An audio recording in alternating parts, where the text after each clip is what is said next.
What's up, everybody? Welcome to Podcast Now Plus. I'm Alex, and in this video, my wife is going to review Palworld. I said it on Podcast Now yesterday. You know, this game is a sensation. It's massive. It's everywhere. It's not my kind of game. It's no disrespect to it at all. I think it looks actually kind of fun, but it's just not a game that I myself would play. So what I did is I enlisted the help of my wife, who I kind of forced against her will to do this. So she's going to hop on. It's just going to be her, and you guys be nice, and we'll see what she thinks of this game. What's up, everybody?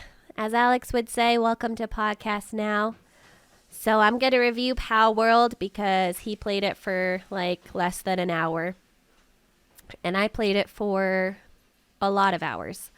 So I've been playing on Game Pass for the past few days. I've been using the Game Pass version. Originally, when I played the Game Pass version, I wasn't a fan at all.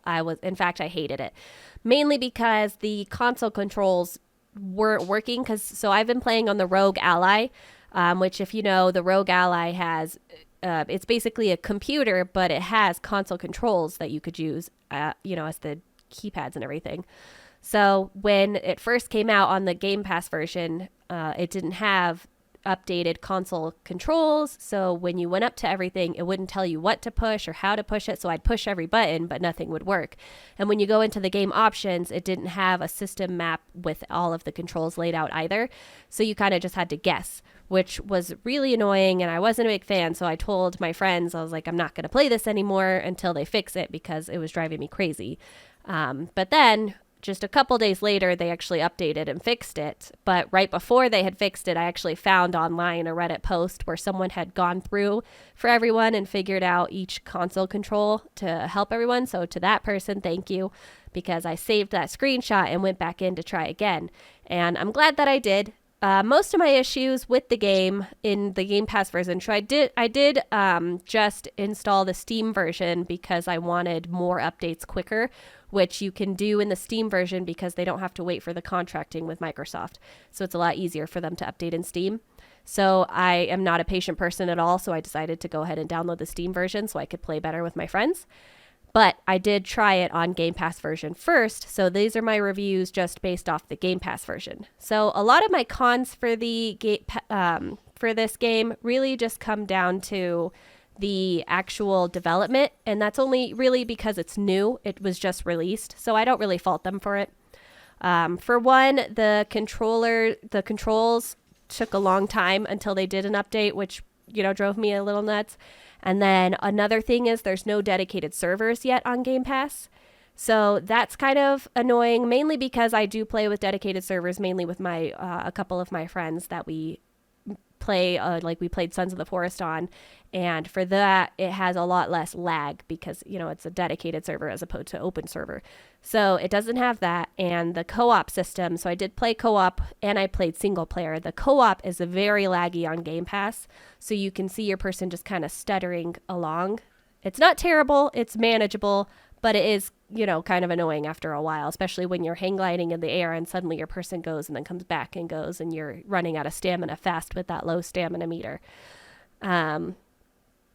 The other thing that is more in the game, but I assume they'll add later, is the character creation. There's not a whole lot of options for character creation in terms of hairstyles and things like that. You can definitely change the skin color and the size to everything you want, which my friend definitely dove into. But in terms of hairstyles and things like that, there's not a lot of options, which is not a huge big deal. It's just I love character customization, so it's one of the things that I love to do.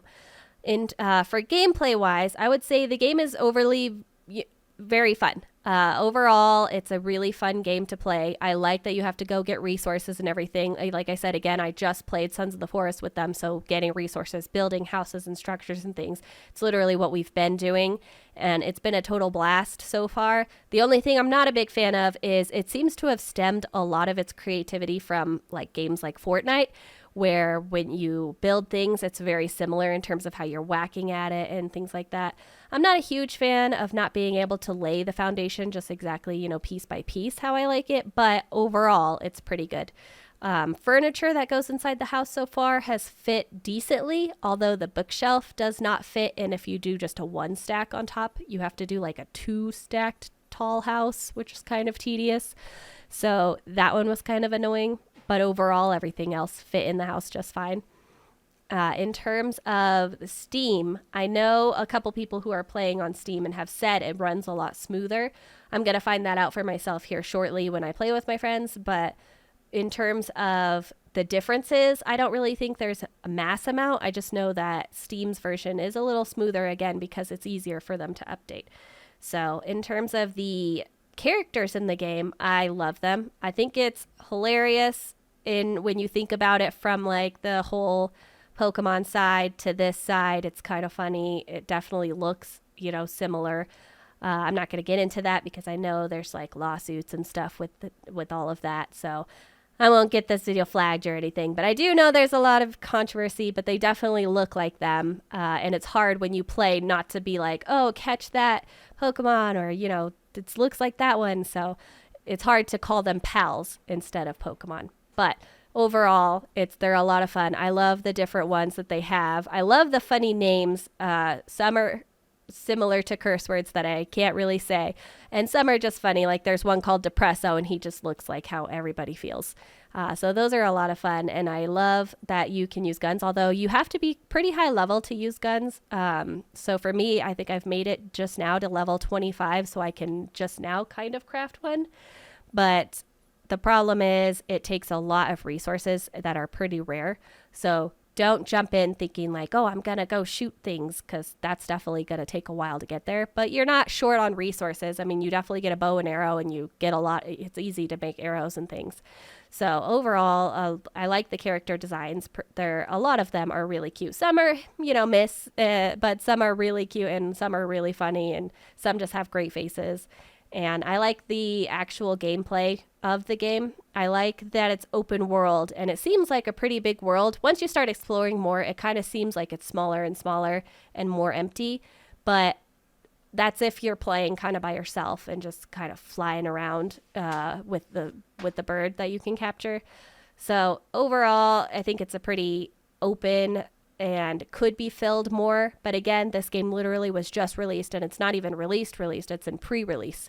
So there's so much more room to grow, and I think it's going to grow amazingly. And so far, I love what they've done. And once they, work out the little bugs and kinks here and there for, the little issues with the system, with co-op, with gameplay, things like that. When you have a lot of pals in your camp, like I think I had 15, the game started crashing more and started glitching a lot more. My pals would get stuck in things. And that's bound to happen as you first play the game. Like I said, it was just released. So once they fix all of those, I really think it's going to be a huge, more hit than it already is. I know it's already massively a hit. So I really think this game could last for a long time. It could be one of those big multiplayer games, but we'll see. But yeah, so that's my opinion on the game, and I'm going to hand it back off to Alex now. All right, so make sure you guys are subscribed to the channel, bell icon turned on, leave a comment, tell Christy what you thought of the game and her review, and I hope to see you all on the next one.